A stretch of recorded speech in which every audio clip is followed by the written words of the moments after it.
Hola Trotamundos, bienvenidos, bienvenidas a Un Gran Viaje. Soy Pablo Strubel, autor de la web y el libro Cómo preparar un gran viaje y organizador de las jornadas de los grandes viajes. Y en este podcast quiero compartir la experiencia y aprendizajes de gente que ha hecho increíbles viajes de varios meses o años. ¿Empezamos?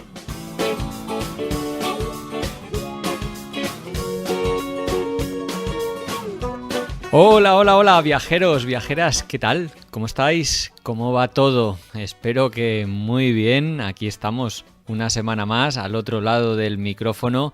Muchísimas gracias por estar ahí y darle al play a este nuevo podcast que arrancamos aquí. Y habrás visto que en el de hoy pues no voy a entrevistar a nadie. De hecho, hoy lo que vengo a hacer es hablar de mi último viaje. El último viaje que estuve 4 meses viajando por España en bicicleta. Un viaje que me llevó desde Madrid hasta La Coruña y que luego por el Cantábrico fui recorriendo hasta Pamplona.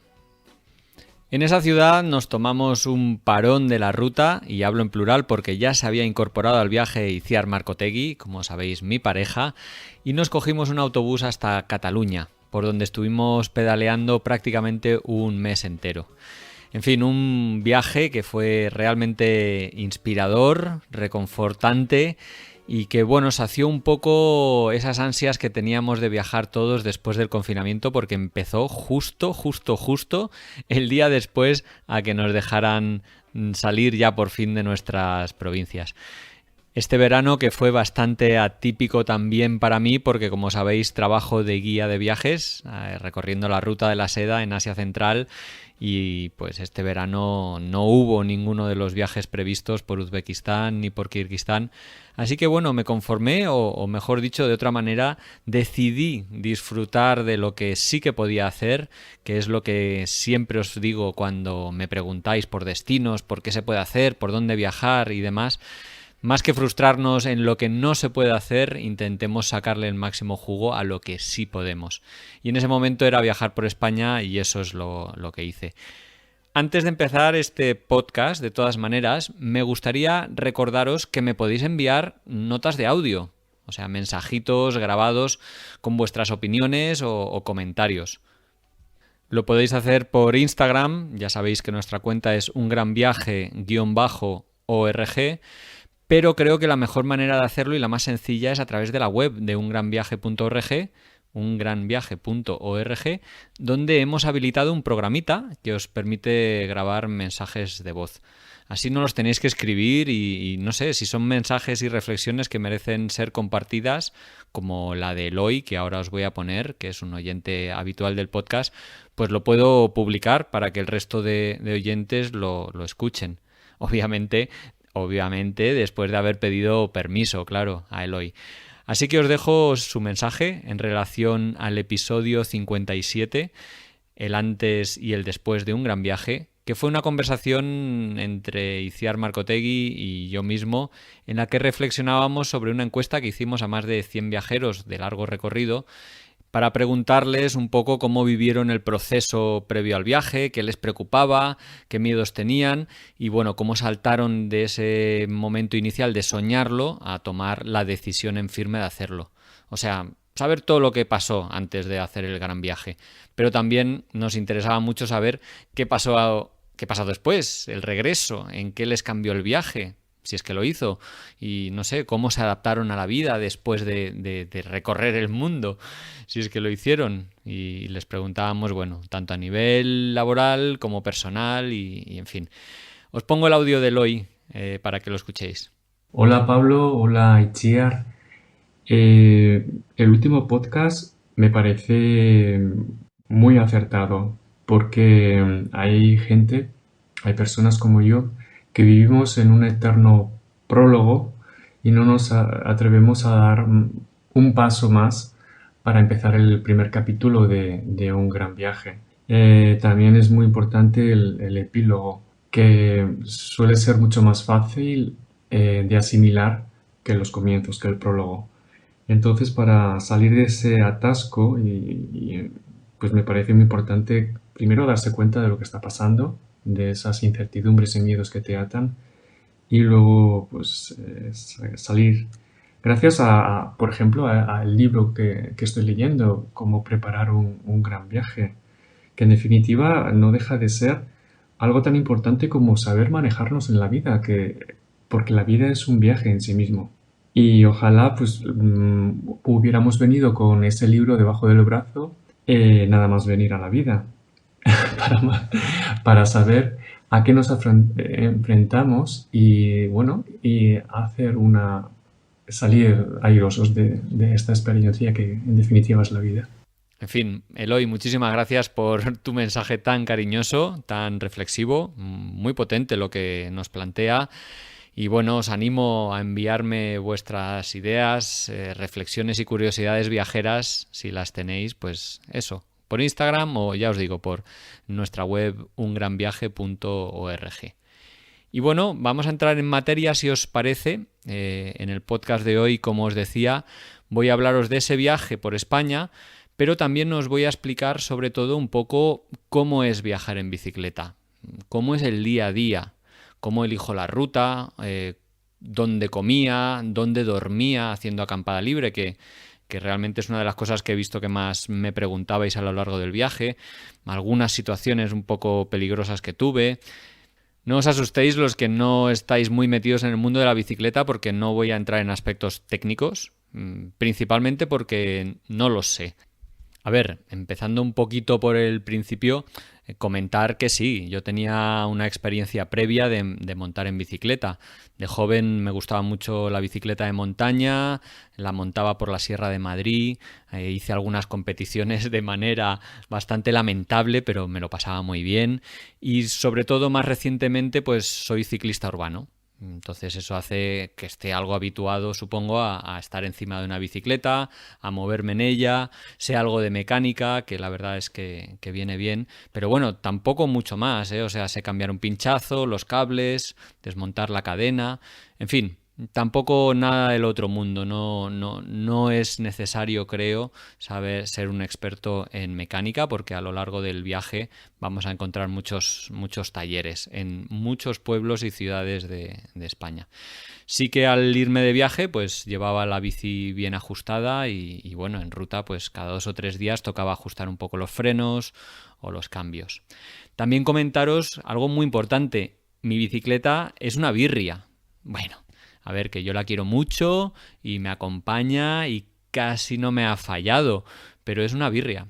Es una birria porque es la bicicleta que tengo. Yo no tengo varias bicicletas, no tengo una para la ciudad, una para la carretera, una para la montaña. Solo tengo una bicicleta, que es una bicicleta híbrida, que quiere decir que es una bicicleta con un cuadro un poquito más grande que las de montaña, con ruedas de 28 pulgadas en vez de 26, con ruedas un poquito más finas que las de montaña, que me permiten ir en ciudad pues cómodamente, pero también por caminos o pistas que no sean muy complicadas. Es una bicicleta que tiene 19 años, si no recuerdo mal. En su día me costó 300 euros. Es muy pesada, tiene unos componentes que a lo largo del tiempo he tenido que ir cambiando porque se me han ido desgastando. Los platos, las ruedas, todo. Básicamente lo único que le queda al cuadro, que paradójicamente es lo peor de todo, porque es un cuadro de acero muy pesado. Creo recordar que pesa 19 kilos. Eso es una barbaridad. O sea, porque además de estos 19 kilos hay que llevar el equipo. En mi caso, para este viaje, lo único que tuve que comprar de más, porque ya tenía bastantes cosas, fueron unas alforjas delanteras y un manillar de esos que parecen como de mariposa, creo que se llaman, que tienen muchas posiciones y hacen más cómodo el pedaleo. No os he comentado que yo me inicié en el mundo del cicloturismo, pues no sé, hace 5 o 6 años, y desde entonces tampoco he hecho 3 o 4 viajes nada más en bicicleta. No soy un experto ni mucho menos en esto. Es verdad que me gusta por motivos que ya iremos contando, pero mirad, el primer viaje que hicimos, Iciar y yo juntos, de cicloturismo. Nos prestaron nuestros amigos Álvaro y Alicia, nos prestaron una tienda de campaña, nos prestaron las colchonetas, compramos de segunda mano las alforjas que íbamos a utilizar. O sea, salimos ahí un poco, bueno, a probar a ver si nos gustaba, e hicimos un viaje de 8 días, creo que fueron, desde Madrid hasta el Mediterráneo, hasta Tarragona, hasta una pequeña ciudad que se llama Cambrils, y la experiencia fue buenísima. Realmente a mí me encantó. Tanto que al año siguiente nos animamos a hacer otro viaje, esta vez por las Canarias, y estuvimos pedaleando por Lanzarote y Fuerteventura, que son 2 islas ideales para montar en bicicleta siempre y cuando el viento no te toque de frente. Y poco más. Yo he hecho alguna escapada de 4 o 5 días por la Sierra de Madrid o los pueblos del norte de Madrid y zona de Guadalajara, y realmente no mucho más. De hecho, lo que más me gusta de viajar a mí es combinar diferentes medios de transporte y diferentes formas de viajar. Cuando hemos estado en Indonesia las últimas veces, o en Tailandia, pues en motocicleta nos alquilábamos, en otros viajes en transporte público. En fin, yo creo que eso es lo que nos da bastante vidilla a los que viajamos. O sea, no me he convertido ahora en un ciclo viajero, para que nos entendamos, ¿no? Entonces, bueno, sí que tenía un poco de equipo, y para que os hagáis una idea, tenemos la bicicleta, y le puse unas alforjas delanteras en las que sobre todo llevaba pues ropa de invierno y de lluvia, unas alforjas traseras en las que llevaba la ropa más de a diario y la comida y material para cocinar y demás, y también pues un pequeño botiquín, unas pocas herramientas, algo básico para llevar, y poco más de equipo, salvo lo que necesitaba para acampar, que básicamente es una tienda de campaña. Llevaba una de Decathlon, de estas de 100 euros, un saco de dormir de confort 10 grados, que es más que suficiente para el verano en España, y una colchoneta hinchable, que esto sí que es, yo creo, fundamental, llevar algo muy muy cómodo para dormir. Dormir es fundamental, hay que descansar, hay que dejar que el cuerpo se relaje, y una colchoneta hinchable, la que yo tengo es una Thermarest de segunda mano, pues te da la vida, la verdad. Y nada, para este viaje, pues ya os digo, me compré un cuentakilómetros, porque entretiene bastante saber cuántos kilómetros llevas y todas esas cosas, y un retrovisor, que eso en otros viajes no había llevado. En mi caso, un retrovisor que lo llevaba en el casco, y la verdad es que me gustó mucho llevarlo, porque, bueno, vas viendo el tráfico que viene detrás, y te da tranquilidad saber si vas bien por el arcén, o si te tienes que apartar un poquillo en caso de que venga más un camión o algo así. He de admitir varios errores en esto, en cómo salí. Salí, por ejemplo, con demasiada ropa para el frío. Mi idea inicial, si os digo la verdad, era disfrutar mucho de la naturaleza y disfrutar mucho de la montaña. De lo primero lo hice, me lo pasé pipa, realmente acampando libre y perdiéndome por zonas que casi despobladas, ¿no? En ocasiones.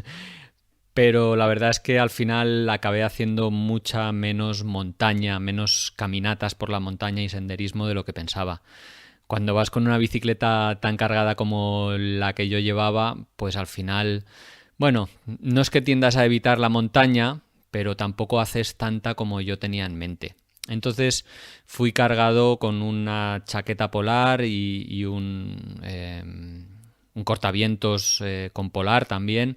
Iba demasiado equipado, y eso pues, bueno, un lastre un poco. También de Madrid salí con muchísima comida. No sé, el día antes compré como si no fuera a encontrar comida en la primera semana. Y luego me di cuenta de que hay pueblos, miles de pueblos, con tiendecitas con lo básico en todos lados. Si no, en algunos pueblos no había tienda ni bar, pues en el siguiente, a 3 o 4 kilómetros, solía haber una tiendecita donde comprar lo que necesitabas para el día o para el día siguiente. Entonces ahí esos fueron 2 errores. Y un gran acierto que tuve, que fue llevarme una hamaca. Es verdad que no la tenía, me la compré un poco así para probar a ver qué, y las siestas que me eché a lo largo de todo el viaje fueron épicas. La verdad es que venía muy bien, sobre todo porque cuando estás en la bicicleta y yo no llevo silla, pues sentarte a veces en el suelo era un poco pesado. Entonces colgaba la hamaca, siempre encontré árboles donde poner la hamaca. Mucha gente me decía, ¿y no te resulta en Castilla poner la hamaca? No. Siempre acabas encontrando árboles por todos lados. Si no, ¿dónde estás? Sí, a 2 kilómetros un poquito más adelante. Yo qué sé. No fue complicado. Y entonces, bueno, en vez de, a veces la usaba para tumbarme y leer o echarme la siesta, y a veces para sentarme, simplemente a modo de asiento. Así que súper acierto la hamaca. Aprovecho para meter aquí algunas preguntas que me fuisteis enviando a lo largo del viaje. Por ejemplo, la de Bike Month en Instagram, que me preguntaba qué peso llevaba la bicicleta. Y ya os dije, ¿no? La bicicleta 19 kilos, y creo que en las alforjas al final iba pues un poco oscilante, pero solía ser entre 20 y 25 kilos. Depende pues la cantidad de comida que llevara, porque eso era lo que más variaba, y de la cantidad de agua, que también según en qué momentos era importante llevar de más, ¿no? Y Matías López, 40, me pregunta que qué clase de frenos usas. Y pues son los frenos U-Brake, unos súper sencillitos, no son los modernos, digamos, son de hace 19 años. Bueno, otras cosas que tal vez os ronden la cabeza era el tema del entrenamiento y del esfuerzo físico. Antes de partir, ya os digo, no entrené. Justo salíamos del confinamiento. Realmente habíamos estado todos bastante encerrados y poco ejercicio físico había hecho en esos meses. Pero creo que tampoco es imprescindible. Viene muy bien, pero la clave aquí es salir sin un itinerario o sin unas distancias en mente. Yo salí con una idea de llegar a La Coruña y más o menos había pensado por experiencia en anteriores viajes que tardaría 12-14 días. No me fijé en ningún momento los kilómetros ni las etapas. Aquí estoy adelantándome un poquito a la siguiente historia, ¿no? Pero digamos que fui parando a dormir allí donde me encontraba cansado. Y los primeros días que sucedió, pues que estaba cansado antes. Y entonces las siestas que hacía a la hora de la comida eran más largas, descansaba más y también acababa de pedalear antes. Entonces los primeros días igual hacía 35-40 kilómetros, fui cogiendo ritmo poco a poco y fui poco a poco metiendo 50 kilómetros al día, que yo creo que fue más o menos la media. Algún día conseguí hacer 60, 70, no sé si de 75, alguno con viento por detrás y en bajada. Es decir, no me puse objetivos y eso creo que es uno de los grandes aciertos de viajar en bicicleta.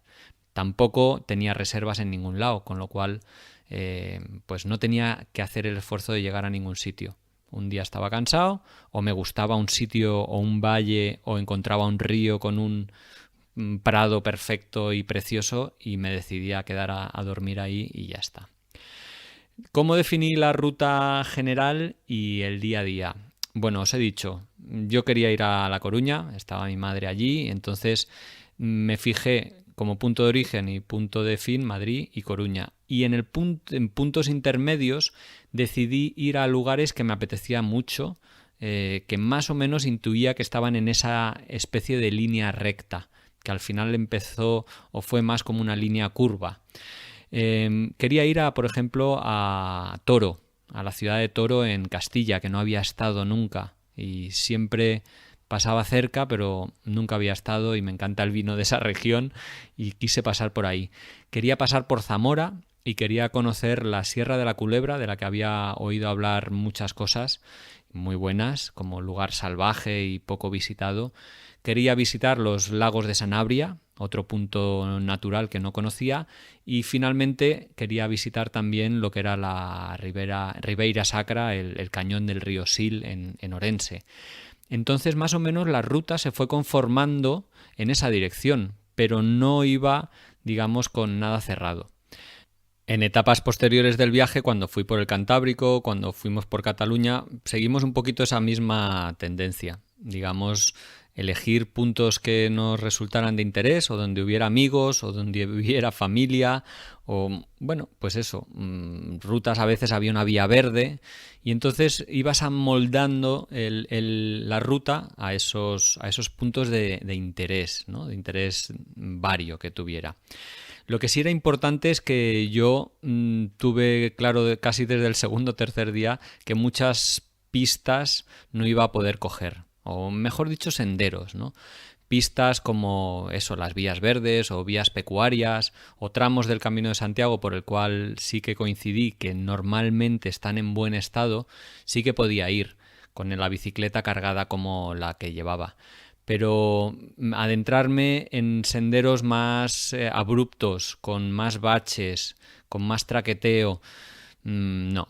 Yo me sentí el primer día, de hecho, cuando salí de Madrid, me metí por unas pistas que me obligaron a bajarme muchísimo ya de la bicicleta, a empujar todo el rato, a tropezarme con las piedras. O sea, de repente el primer día fue como, uy, qué mal esto. Y me di cuenta que por eso, que tendría que ir sobre todo por carreteras. La verdad es que la cuestión no me parece nada mal. O sea, ir por carreteras, si eliges bien las carreteras, es algo súper placentero. A mí me gusta viajar por las carreteras de las del 3 o las del 4. Bueno, las llamo así yo. Son esas que tienen 3 o 4 dígitos en su codificación. A ver, no sé muy bien cómo es esto de las carreteras, pero ya sabéis que hay las nacionales empiezan por una N y luego las provinciales, pues en Madrid la M, ¿no? Castilla-León las CL, creo. Entonces, cuando tienen 3 números o 4 números, es que son muy poco importantes. Son carreteras que van uniendo poblachos o pueblos de menor entidad. Y son carreteras que normalmente no tienen tráfico, porque la gente lo que normalmente hace es llegar o quiere llegar pronto a los sitios. Entonces yo iba cogiendo esas carreteras, intentando evitar las nacionales, intentando evitar eso, las comarcales de 1 o 2 dígitos, y la verdad es que me iba muy bien así. Son carreteras en las que puedes ir muy tranquilo. Es verdad que hay muchas que no tienen arcén, pero es que hay muchas en las que igual te has cruzado en todo el día o por hora con un coche o dos, ¿no? Realmente no hay casi tráfico. Esto es curioso porque me lo habéis preguntado mucho. Por ejemplo, Jorge Chadi me preguntaba ¿cómo eliges las rutas para ir por carreteras poco transitadas? O Hola Paola me pregunta ¿cómo preparas la ruta para evitar la carretera y los coches? O mis viajes por ahí también, ¿cómo organizas las etapas teniendo en cuenta las cuestas? Bueno, esta última es un poquito diferente, pero las dos primeras, daros cuenta que un poco lo que buscan es cómo escaparse un poco de las carreteras con tráfico. Yo lo que hago es usar un mapa físico, llevo un Michelin escala 1-200.000 o 1-300.000 de cada provincia normalmente o comunidad autónoma que me permite tener una idea global de la ruta. Y lo que hago para calcular la ruta en particular es usar una aplicación que se llama mapi.cz. Sé que hay otras que son Komoot, por ejemplo, o maps.me o incluso Google Maps, pero a mí me gusta mucho esta mapi.cz que me la recomendó Álvaro Teixeira, el Rodamundu, y te permite perfectamente decirle el punto de inicio y el punto de final, qué tipo de carretera estás buscando y él te va haciendo sugerencias. Entonces, en base a esas sugerencias yo iba, digamos, viendo el desnivel que tenía cada una de estas carreteras y viendo o proponiendo rutas alternativas, metiéndole un punto de paso concreto para tal vez a veces pues reducir los desniveles. A veces me decía, la ruta pasa por un puerto, pero a mí a veces me apetecía decirle, oye, pues prefiero dar un rodeo de 10 kilómetros, pero evitar ese puerto, ¿no? Entonces un poco cada mañana yo iba jugando, cuando me despertaba, pues viendo un poquito qué ruta iba a hacer en ese día. Y bueno, no solo en ese día, a lo largo del día a veces, según cómo me sintiera, decía, oye, pues igual estoy muy fuerte, vamos a tirar por un puerto. O estoy cansado, vamos a ver por dónde puedo hacer, aunque que sea más ligero, ¿no? Muchas veces las rutas buenas, si os estáis planteando hacer un viaje en bici, veréis que son las que van junto a los ríos, porque son las que tienen muy poquito desnivel. También muchas veces en llevar los mapas es útil porque en los mapas suelen marcar en verde cuáles son las rutas desde el punto de vista paisajístico más bonitas. O también en los mapas muchas veces te indican si se pasa por algún monumento o algún pueblo relevante o algún paraje especialmente bonito o relevante, ¿no? en la ruta, y entonces pues te permite saber por dónde ir tirar. Mis viajes por ahí, eso, preguntaba que cómo organizaba las etapas teniendo en cuenta las cuestas. A poco que fui cogiendo un poco el ritmo, pues me fui dando cuenta que 1000 metros de desnivel en el día era un poco mi límite. Cuando hacía los cálculos, empecé a dar cuenta que rutas que tenían más de 1000 metros de desnivel de ascenso, estoy pensando, claro, y en torno a 40, 50 kilómetros era lo máximo que podía hacer. Entonces eso también me permitía conocer mis propias limitaciones y mi propia fuerza, saber dónde me iba a dónde iba a acabar aproximadamente la ruta y dónde me iba a poder aprovisionar, que es algo importante. Con barro en los zapatos, también es otra cuenta de Instagram que me preguntaba cómo organizaste los caminos para ir en bicicleta, ¿no? Y ya, bueno, lo he avanzado un poquito, pero comentar que las ciudades en general las he intentado evitar, salvo que hubiera algún amigo o alguna persona a la que quise ir a ver, sobre todo por el tráfico. Sí que entre, pues yo qué sé, en Segovia o en Orense, o también en Bilbao, Pamplona, al final Barcelona también. Pero bueno, en general las intento evitar y cuando hay alguna muy grande como es Madrid o Bilbao o Barcelona, tanto entrar como salir, pues lo hacíamos usando el tren de cercanías o el metro. Realmente el sortear grandes autovías, carreteras de circunvalación, el tráfico que suele haber en torno a las grandes ciudades es odioso y mira, te subes en un tren en las afueras o te coges el tren desde el centro para ir a las afueras, que es lo que hice al arrancar mi viaje, y te evitas ese mal trago que no tiene por qué, digamos, suceder. Estoy hablando de cercanías o también el metro, ¿no? Normalmente en ambos no pone ningún problema para entrar. También me preguntaba en Penícar por algunas rutas sencillitas, llenas de naturaleza y sin carreteras que pueda recomendar. Y en general, para mí, más que una en concreto, recomendaría las vías verdes, por ejemplo, o las vías pecuarias, que son, bueno, vías, estas primeras preparadas, son antiguas vías férreas de trenes abandonados que han sido restauradas para que se pueda transitar por ellas, y son vías normalmente muy cómodas porque son planas totalmente o con una subida muy suave o bajada muy suave, que pasan por sitios que no hay mucho tráfico ni poblaciones y son exclusivas para peatones o ciclistas. Entonces son un lujo para pedalear por ellas. El problema es encontrar vías verdes largas, ¿no? Sí que encontramos alguna larga y preciosa como la del tren vasco-navarro, creo que se llamaba, que unía Vitoria con Navarra. Esa era muy bonita, y esas sí que eran de 80 kilómetros, o la del Carrilet en la Costa Brava, que unía, bueno, desde la Costa Brava de Sant Feliu de Guíxols hasta el interior, hasta Olot, que eran eso tipo 80 kilómetros en el que no te cruzas con ni un coche y puedes pedalear a tu ritmo, ¿no? Las vías pecuarias sería también otra buena opción, que son esas vías que se usaban en la Transhumancia y suelen ser vías anchas y cómodas, o claro, grandes rutas como el Camino de Santiago en alguno de sus ramales, o vías secundarias, o como puede ser la Vía de la Plata, o bueno, diferentes rutas que van hacia Santiago. Bueno, sobre cómo es el día a día, me gustaría un poco comentaros cómo es el hecho de pedalear, hacer un viaje de varios días en bicicleta. Normalmente uno se despierta al amanecer, que en verano pues ronda las 7 de la mañana, y lo primero que yo hacía era recoger todo dentro de la tienda de campaña, vaciarla, poner todo en las alforjas, lo que era la ropa, el saco de dormir, la colchoneta, y vaciar y limpiar la tienda de campaña para ponerla a secar. Muchas veces había rocío en la tienda de campaña o el suelo estaba húmedo, y el doblar la tienda de campaña con esa humedad acaba, bueno, deteriorándola por un lado, y si estás varios días sin desplegarla, pues puede hacer que empiece a oler mal, ¿no? Entonces, bueno, normalmente lo que hacía era ponerla al sol, si no estaba ya al sol, para que se secara, mientras desayunaba. Normalmente unas gachas, ¿no? Un porridge de avena con frutos secos, miel que llevaba. Eso era lo que más me gustaba, con un café hecho de pozos, con un hornillo de gas que llevaba.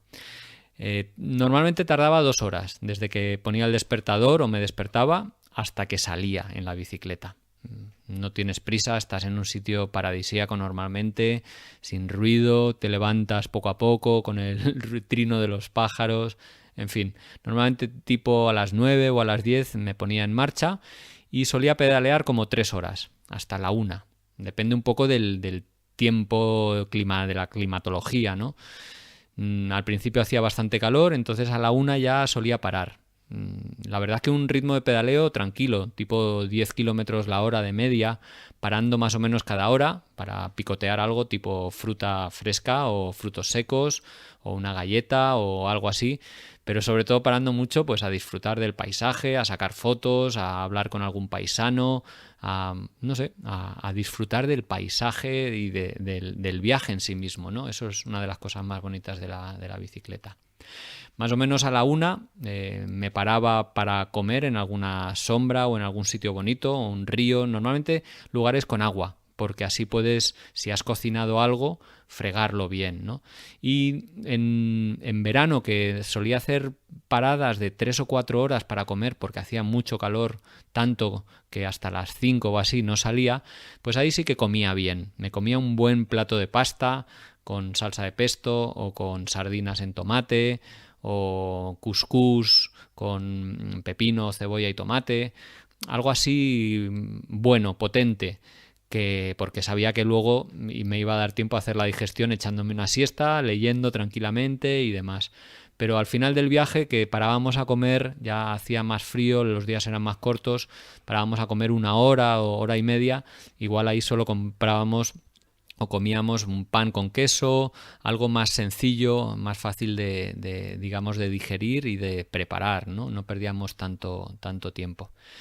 Como os digo, una siestecita siempre viene muy bien. En verano eran, pues eso, de 4 horas, y a las 5 más o menos me ponía en marcha y pedaleaba otras 3 horitas. O sea, 3 por la mañana, 3 por la tarde, con mucha tranquilidad. Y a eso de las 8, sobre todo 9, siempre 1 hora antes del atardecer como mínimo, pues empezaba a buscar un sitio para acampar.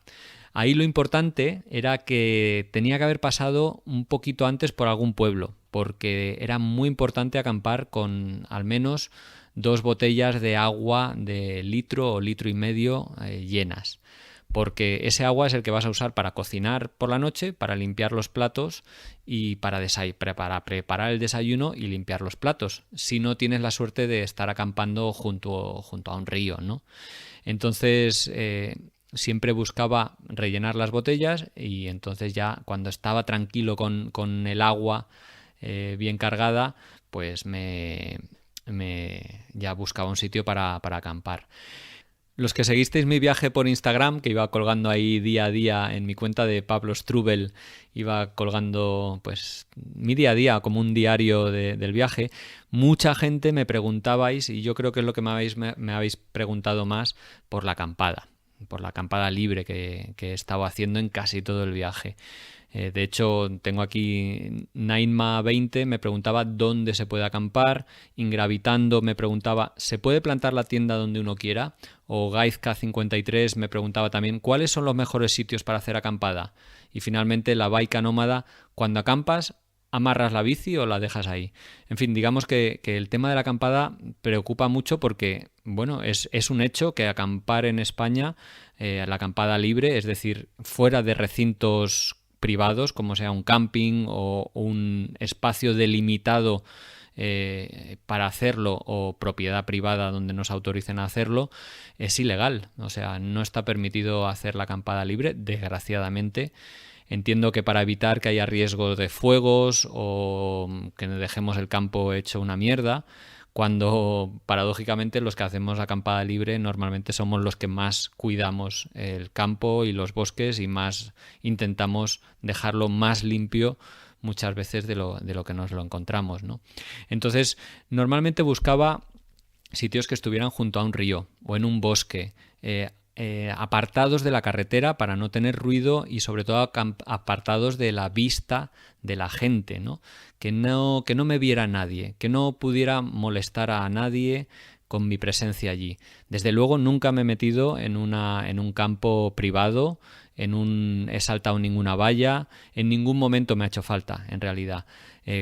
Cuando vas en coche, realmente los sitios donde haces la acampada libre, la verdad es que no los ves, porque vas muy rápido, pero en la bicicleta que vas a 10 o 15 por hora es muy fácil ver una pista que sale de tierra de la carretera, que se adentra siguiendo un río hacia un bosquezuelo al fondo del valle, o un caminito que va a un campo de cultivo y que ves que tiene como un apartado o una zona en la que ves un poco de hierba, o a lo largo de un margen de un río.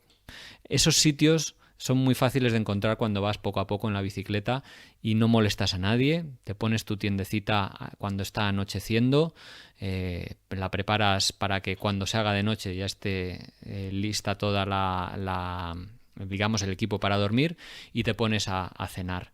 Y realmente la acampada libre es una de las experiencias más bellas para mí de este viaje. Dormir alejado del ruido humano, de los coches, de la gente, a veces con muchos olores, ¿no? De granjas o de, no sé, a veces no elegías bien el sitio o olía mucho a humedad. Eso también era bonito, ¿no? En el fondo estás en plena naturaleza. Pero también al principio he de decir que me creaba un poco de ansiedad, que la vas perdiendo, ¿no? Y si me pillan, y si me ve alguien, y si aparece la Guardia Civil, y luego te das cuenta que por la noche la gente no transita por los caminos secundarios que van a sitios donde no hay nada que hacer, digamos. Normalmente te has buscado un rinconcito ahí donde no molestas, ¿no? Y poco a poco fui perdiéndole un poco el miedo a eso y a los ruidos, ¿no? Que al principio oyes ruidos por todos lados, un crujido de una rama o no sé, el viento que hace ruido mismamente en las hojas de los árboles y demás, y al principio estás ahí un poco mosqueado, la verdad. Pero luego, pues como todo, te habitúas y lo empiezas a disfrutar realmente y empiezas a pensar que qué bonito es el contacto íntimo con la naturaleza en la que has cenado, en la que duermes y luego en la que amaneces, ¿no? Porque despertar allí y prepararte el desayuno y demás es algo que no tiene precio, ¿no? Estás en silencio, amaneciendo poco a poco, los pájaros trinando, en fin, esto ya lo he dicho antes, así que no voy a hacer más énfasis ahí. Lo que sí, responder a la Baica Nómada, que preguntaba que si amarro la bici o la dejo ahí. Yo salvo una o dos veces que estábamos un poco cerca de un núcleo urbano o de un camino por el que sí que pasaba gente caminando, dejamos las bicicletas sin candar, porque es que no pasaba nadie por allí, o sea, nadie te iba a ver. Sí que tenía un poco de cuidado de dejarla discretamente, por ejemplo, los reflectantes que no fueran susceptibles de ser iluminados por ningún coche lejano ni nada así. Pero luego te das cuenta eso, que es que has buscado un sitio precisamente apartado a 3 o 4 kilómetros de un pueblo o en mitad de un bosque en el que no pasa nadie te va a ir a robar allí, así que te vas, digamos, relajando. Bike Month me preguntaba eso, qué recetas solías hacer, más o menos las he dicho un poquillo ya, el desayuno y la comida, y de cena muchas veces lo que aprendes en la bicicleta es a tirar de platos ya precocinados o envasados. Yo como mucha verdura y por ejemplo compraba muchos botes de verdura ya cocinada, judías verdes con menestras, por ejemplo, menestras de verdura, eso lo consumía bastante. Llevaba un botecito de aceite y un botecito de vinagre y las aliñaba. Puré de patata, a la cual le añades una salsa boloñesa o una salsa que has hecho con tomates y una cebollita, huevos fritos en forma de tortilla para, bueno, pues para tener proteína, ¿no? No sé, cosas muy sencillas y muchas veces menos elaboradas de lo que te gustarían, porque quieres gastar poco gas, ¿no? No quieres que la bombona de butano o bueno, de gas te aguante lo más posible. Sé que hay otras bombonas que son de gasolina, yo esa no la usaba, entonces la principal preocupación era pasar demasiado tiempo pues cocinando, gastando gas, así que digamos compré muchas cosas precocinadas o latas también, ¿no? Pues me gustaba mucho, por ejemplo, hacerme el cuscús y abrirle una lata de calamares en su tinta. Eso estaba buenísimo. Ese tipo de combinaciones, ¿no? Aprendías a hacer combinaciones con pasta, arroz casi nunca porque tarda 20 minutos en estar preparado, cuscús mucho, por ejemplo, en fin, ahí intentas hacer combinaciones con lo que cuece rápido o con lo que ya está cocido. Alicia Sornosa me preguntaba que cómo me las apaño sin agua si tengo sed. Y con previsión, en general, nunca me ha faltado agua. Cada vez que pasaba por un pueblo, aprovechaba a meterme por el pueblecito y a rellenar la botella de agua, aunque la tuviera a medias, digamos. Siempre he intentado, fíjate, eso, ser consciente de lo importante que es el agua y siempre rellenar. Porque muchas veces en los pueblos, además, el entrar a coger agua a una fuente, pues te permite saludar a algún paisano o ver ese pueblecito que tiene 5 habitantes y que pasas tú por ahí y te miran así con cara de sorpresa si es que te cruzas con alguien. En fin, siempre que he podido he entrado en los pueblecitos a rellenar agua y muchas veces he conseguido agua de manantial o de fuentes que en los mapas digitales la llevo, la verdad. Así que eso no ha sido mucha preocupación. También MC Riera me preguntaba que cómo influía la climatología y qué hacer en caso de lluvia o de nieve.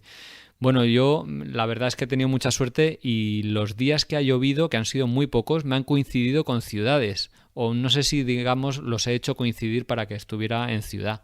Y entonces de esa manera aprovechaba digamos, el parón para descansar y conocer la ciudad con los días que estaba lloviendo. Realmente me pasó muy poquito, sobre todo en Asturias y en Cantabria, y ha sido un verano muy poco lluvioso, así que en ese sentido ha sido muy cómodo. También mucha gente a lo largo del viaje me preguntaba por el aseo, y es verdad que el estar limpio después de estar todo el día en la bicicleta, pues te dan ganas de darte una buena ducha, y eso cuando haces acampada libre no suele estar disponible. Entonces yo lo que hacía normalmente era asearme a mediodía en los ríos, sobre todo cuando hacía calor. Era algo muy salvaje, muy primitivo, muy básico, pero que me daba mucho placer, aunque suele estar bastante fría el agua, la verdad. Y si hacía frío, pues así un baño como muy mínimo. En muchas ocasiones también he tirado de toallitas húmedas para asearme los sobacos, el culete, en fin, un poco ese aseo mínimo para no echar demasiado tufillo, aunque al final como vas tú solo, la verdad, en la bicicleta y estás acampando en el campo y tienes muy poco contacto con la gente porque, bueno, al final estás casi todo el tiempo en aire libre, pues tampoco pasa nada. Sí que lavaba la ropa con frecuencia, las 2 camisetas y una camisa que llevaba, pues a poco que parabas eso, a echarte la siesta, a comer junto a un río, pues lavabas con un poco de jabón lagarto, que era con el que yo también me lavaba el cuerpo, pues lavaba la ropa y se secaba en lo que tú tardabas en acabar de comer y descansar, se había secado prácticamente.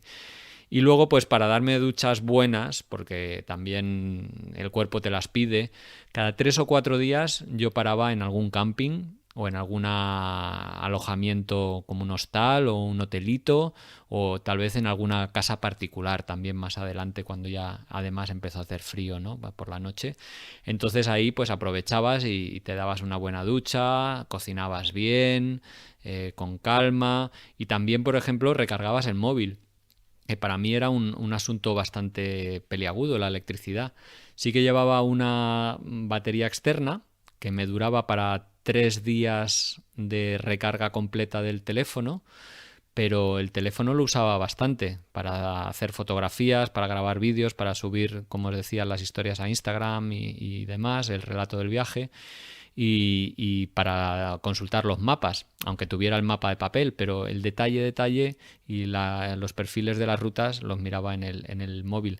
Entonces cada vez que me paraba a hacer un descansito en una cafetería o en un bar a media mañana o a media tarde, pues ahí aprovechaba y enchufaba el móvil directamente. O sea, según me pedía el café, ya pedía dónde estaba el enchufe y alargaba un poco esas pausas, que igual eran de media hora y tal, para que diera tiempo a recargarse el móvil. Y desde luego cuando ibas al camping, pues ya recargabas la batería externa, ¿no? Pero el tema de la electricidad en ese sentido ha sido importante. En la linterna frontal que llevaba por la noche, como van con pila de AAA, pues no hacía falta, digamos, preocuparse demasiado por eso, ¿no?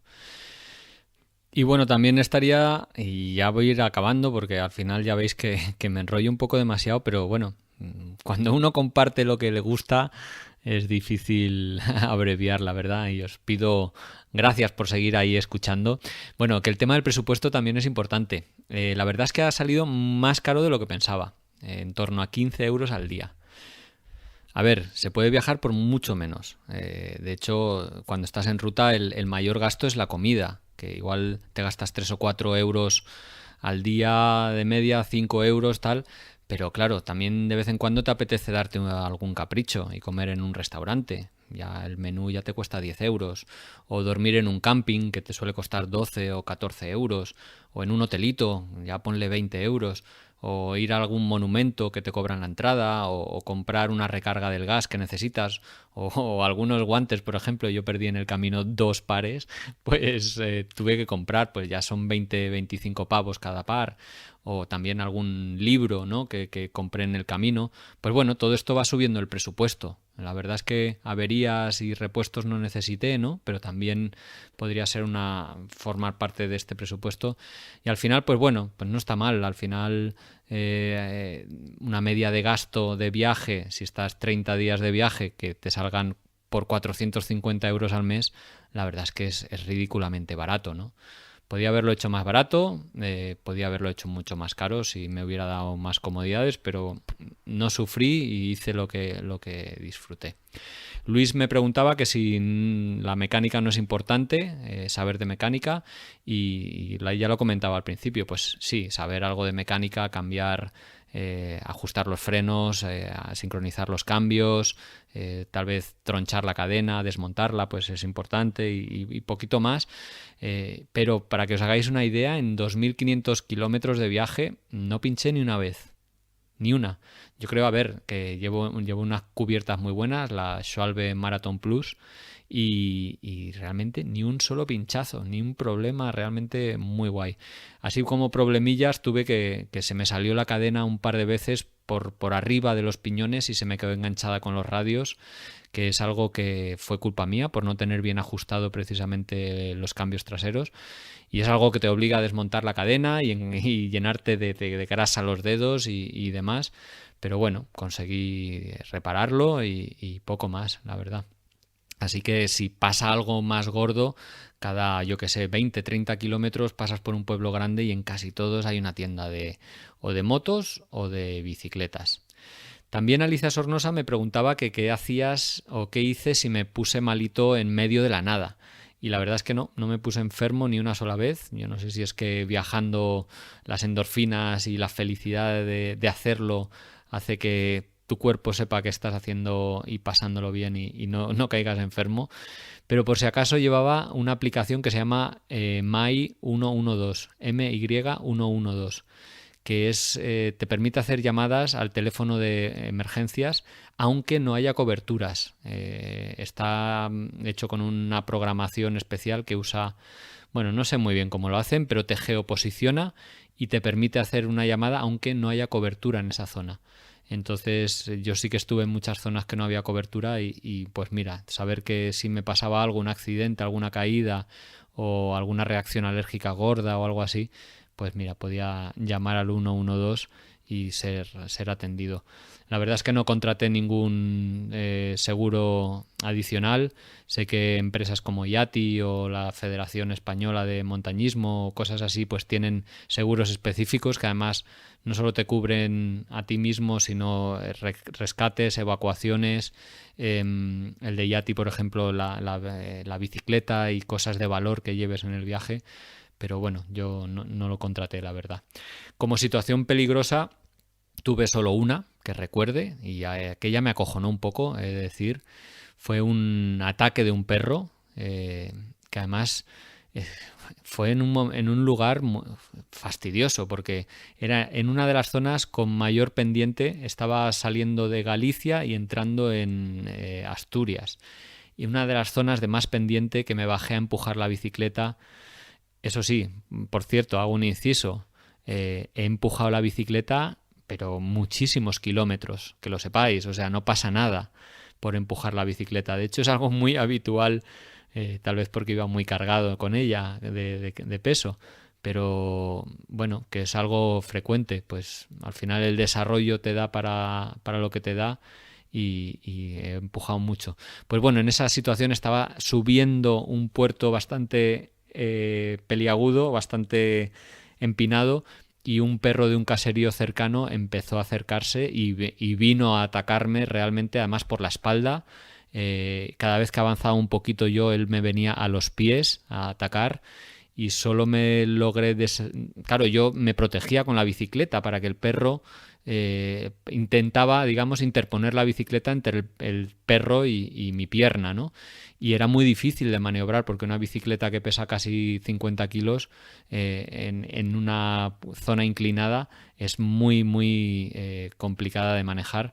Y realmente lo pasé muy mal hasta que conseguí de una manera u otra coger una piedra que había en el suelo y lanzársela, y le di. Y ya a partir de ese momento ya me cogió un poco, me tomó en serio realmente. Pero hasta que no sucedió esto, estuve varios minutos en los que yo intentaba avanzar, y a poco que avanzaba, él venía a morderme a los pies, por lo cual yo tenía que parar y echar para atrás. O sea, fue muy tenso, la verdad. Era un perro además grande, y ese ha sido el peor de los momentos que he pasado. Sí que hay veces que me ha dado un poco de miedo dejar la bicicleta en algunas... Pues a veces entras a una tienda y dejas la bicicleta fuera, claro, porque no puedes hacer otra cosa y el candado lo llevas en la alforja y no lo vas a poner. Pero piensas luego, es que alguien que intente llevarse esta bicicleta con lo que pesa, para empezar, nada más agarrarla, se le va a caer al suelo. Y eso va a ser tal ruido y tal jaleo que es que ya verás que no que no va a pasar nada, y efectivamente no pasó nada. Y bueno, voy a cerrar este podcast respondiendo a Pablo Palas, que me preguntaba que cuáles eran las 10 mejores cosas de ir en bicicleta y hacer acampada libre, y cuáles eran las 10 peores. Y yo no las he contado, pero os voy a contar las cosas que más me han gustado. Me ha gustado el silencio que supone viajar en bicicleta frente a otros medios motorizados, salvo a pie, por ejemplo. Es comparable a ir a pie. El silencio que hay a medida que avanzas. Realmente escuchas todo. Escuchas los pájaros, escuchas los ruidos, escuchas el viento. También te permite, por esa lentitud con la que viajas, a pesar de que es más rápido que ir a pie, pero te permite perfectamente ir observando los detalles, las flores, las rocas, los olores, ir disfrutando mucho de los olores, ¿no? En ese sentido, el contacto con la naturaleza que te da, ya no solo el viajar en la bicicleta, sino también el acampar al aire libre, es mágico. Para mí ha sido lo que más me ha gustado, el hecho de cada noche hacerla, o casi todas, en naturaleza. De hecho, cuando fui a algún camping que empieza con los ruidos de la gente, que tú estás, claro, en una tienda de campaña no protege del ruido, ¿no? Y en los campings era un coñazo, la verdad. Pero bueno, también me ha gustado, al final, un poco por lo barato que es. Podía haber viajado más barato, pero mucho más caro también. Pero es un medio de transporte barato. Es muy poco contaminante, por no decir nada. Tan solo los desechos que vayas produciendo por los envases, por ejemplo, y demás, pero te los llevas a la basura y al contenedor, y con lo cual no hay ningún tipo de contaminación, no generas nada. Y por último, lo bello que es, lo mucho que te simplifica la vida, el viaje. No sé cómo decirlo, pero tú sales cuando quieres, te acuestas cuando quieres, paras cuando quieres, tú decides tu ritmo, tus tiempos. Es algo que cuando viajas en transportes públicos no puedes hacer. Hay otros medios de transporte también te lo permiten, ¿no? Pero viajando en bicicleta te preocupas de disfrutar del pedaleo, de observar, de que tienes que comer, tienes que descansar, tienes que dormir, ya está, no sé, es como muy fácil todo, ¿no? Al menos como yo lo he hecho, ¿no? Si vas un poco con las cosas, con los hoteles reservados, con los restaurantes ya pensados y te marcas unos calendarios y unos como etapas y demás, pues igual te estresas un poquillo más, ¿no? Rompes un poco esa libertad que no he comentado, que es lo que te da de viajar en bicicleta, ¿no? Y que he disfrutado tanto, ¿no? Creo que ha sido un gran acierto eso, ir sin reservas, ir a donde llegara, digamos, eso, pues bueno, también tenía la suerte de tener tiempo. Si tienes una semana de viaje y quieres hacer un tramo concreto, pues igual te marcas un poco más los tiempos. Pero ahí mi consejo sería, date días libres en la ruta. O sea, si tienes 7 días de vacaciones, al menos déjate uno libre para tener un poco de flexibilidad o descansar también. Y no planifiques etapas de 100 kilómetros, salvo que quieras ir a un ritmo con la lengua fuera todo el día, ¿no? Hacer 50, 40, 50 kilómetros al día implica que vas a disfrutar mucho de la ruta. Pero bueno, Pablo también me preguntaba pues cuáles eran las cosas peores. Y desde luego pues está el componente físico, el esfuerzo físico que representa sobre todo las subidas, el tener que haberme bajado muchas veces a empujar la bicicleta, muchas veces sufriendo calor, bastante solanera, porque te toca subir los puertos no siempre a primera hora de la mañana, muchas veces a mediodía, o el viento, ¿no? Cuando sufres el viento de cara es tremendo. También un poco a veces la monotonía de la comida, si querías, digamos, ir un poco barato controlando los gastos en ese sentido, pues al final era un poco sota, caballo y rey. A veces paré en alguna ciudad y me fui a una pizzería, por ejemplo, ¿no? Que era algo que no puedes hacer cuando vas en bicicleta, ¿no? Aunque, bueno, digamos que todo tiene fácil solución porque vas a pasar por muchos pueblos y muchas ciudades, entonces en ese sentido tampoco hay que dramatizar. La seguridad de la bicicleta era algo que me preocupaba un poco. Cuando, por ejemplo, entraba a un monumento o entraba a alguna tienda, pero muchas veces he conseguido a alguien que me la vigilaba, pero lo dicho, pesa tanto la bicicleta que es que nadie va a pensar o nadie te la va a llevar. Y además lo de valor de verdad, que era la cartera, yo qué sé, el teléfono y tal, lo llevaba en esa bolsita que llevamos en el manillar, con lo cual al entrar al supermercado me la llevaba dentro. ¿Y qué otras cosas? Mira, por ejemplo, la imposibilidad a veces de llegar a sitios por no desviarnos unos kilómetros, ¿no? A veces vimos sitios que decía, ostras, me encantaría ir a ese pueblo, pero está a 10 kilómetros de la carretera principal. Claro, ya te tienes que desviar 10 kilómetros de ida y otros 10 de vuelta para volver al mismo sitio.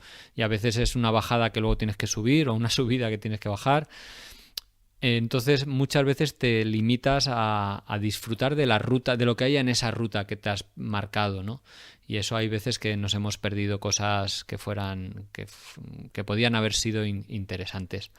Pero bueno, yo qué sé, habrá que dejar algo para el próximo viaje. Y bueno, ya por último de consejos finales, recomendaros si estáis planteándoos hacer un primer viaje en bicicleta con alforjas, el libro que se llama Viajar en bici, el manual práctico de cicloturismo de alforjas, que lo han escrito Alicia Urrea y Álvaro Martín para la editorial Desnivel, es excelente, realmente lo cuenta todo, cuenta tanto los preparativos como el desarrollo como el regreso del viaje y tanto cosas más técnicas como otras que lo son menos y con un lenguaje muy fácil, así que 100% recomendado ese libro. También os recomiendo el podcast que se llama Viajando Despacio, que lo dirige Chus Blázquez, que es uno de los fundadores de la agencia Rutas Pangea en 1993, porque muchas veces habla de temas prácticos, de inspiración, de rutas, entrevista a muchos viajeros que han viajado por España o por el mundo y es muy buena fuente de información y de inspiración.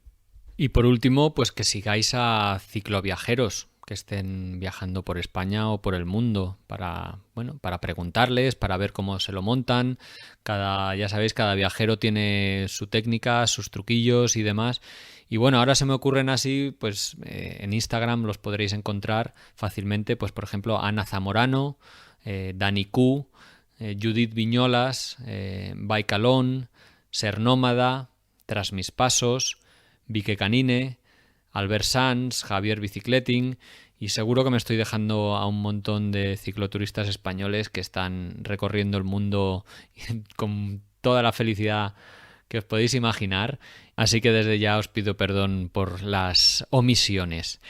Y bueno, hasta aquí llega este podcast, me ha quedado un poco largo. Si has llegado hasta aquí, la verdad es que, bueno, pues muchísimas gracias. Eso querrá decir que te ha interesado lo que tenía que contar. La verdad es que ha sido un podcast un poquito más práctico que otros, muy personal, como habrás visto, porque al final he contado mi experiencia de este viaje por España de 4 meses junto con Itziar Marcotegui.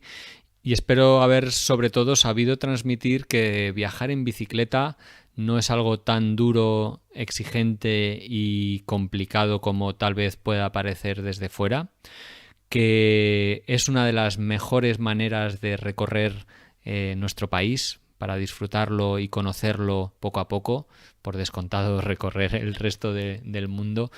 Y sobre todo que no hay que plantearse grandes retos, sino ir poco a poco, ¿no? Yo mismo, como os comentaba al principio del programa, pues empecé por un viaje de 1 semana, luego fue uno un poco más largo de 2 meses por las Canarias, ahora ha sido este de 4 meses por España. En fin, que es un poco la progresión que todos los viajeros hemos hecho en nuestros viajes, ya sea en bici, en moto, en coche, en transportes públicos. Es decir, siempre ir un poquito más allá, ir ganando confianza poco a poco, ir sintiéndonos cómodos con lo que estamos haciendo y al final el hecho de salir durante más tiempo, durante más meses, es algo que casi sale de manera natural. Al menos es lo que dicen todos los cicloturistas y es lo que he sentido yo. Y hasta aquí ha llegado este programa. En fin, si os ha gustado, si os parece interesante, si creéis que a otros viajeros les puede resultar de utilidad, sentíos libres de compartirlo, de enviarles este programa. Y os animo a que me dejéis un comentario, una reseña de qué os ha parecido, si ha sido útil o no. Y así en el próximo programa monográfico que haga sobre algún otro tema, pues sabré un poco a qué atenerme. Muchísimas gracias por la escucha y nos escuchamos en breve nuevamente. Un saludo, viajeros, un saludo, viajeras.